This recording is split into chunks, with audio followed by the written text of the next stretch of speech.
I've been playing with Cork City since 2018 when the Amputee League in Ireland was set up. So since 2018 we've had initially 3 teams where we had Shamrock Rovers, Bohemians and Cork City. So obviously a Limerick man, Cork was the closest one of the amputee teams to me.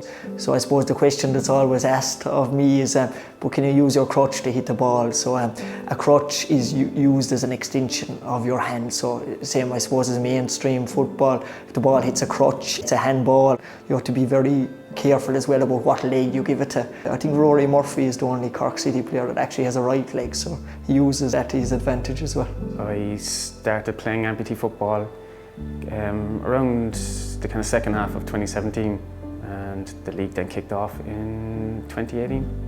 You have to be thinking, you've got to be moving the ball, because if you lose the ball, you've more work to do in terms of getting it back. I remember Damien Duff did a session with us when he was after retiring, and he spoke about being on the crutches was like having a caravan behind a car. So you have to be conscious of the fact you've got to mind the ball, because if you lose it, it's quite a bit of effort for the press and the closing and the movement as well. So you sent us through a video of Rory getting past me there for a goal. Yeah, well, it was just, the clip was good, but yeah, I suppose it kind of showcased that, there is a little bit of skill involved in playing because you're on crutches.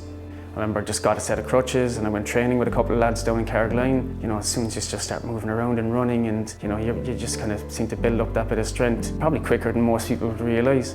I suppose the good thing about it is, I know when new players come and they try the crutches for the first time, there's a period of adjustments there, but once you get to the basic on the crutches, generally it might take you a while to get from A to B, but you can go from B to C quite quickly as well with practice. Yeah, I suppose after I lost my leg, I think I was maybe 11 years before I kind of played in a team environment again. And it's something that you kind of almost surprised that well, not surprised I suppose, you miss it, and you almost don't realise you've missed it until you're back in that environment again. You only got one. I have a big one. All right, 3, 2, 1. I think, the first year was probably the biggest one, because, I went into it, I just love playing football, so I just went into it kind of, not knowing what it was going to be like. I was absolutely blown away by the quality of the game. And then in that first year, we were probably the underdogs in the league, Cork City, because we had quite a couple of new players to the game, and we ended up going on to win the league on the last day of the season. Probably the biggest highlight I think I've had. We're always on the edge of, missing a couple of players, and then, you get to the stage where you might not be able to field a team, and then if that, carries on with other teams, soon enough the league falls apart.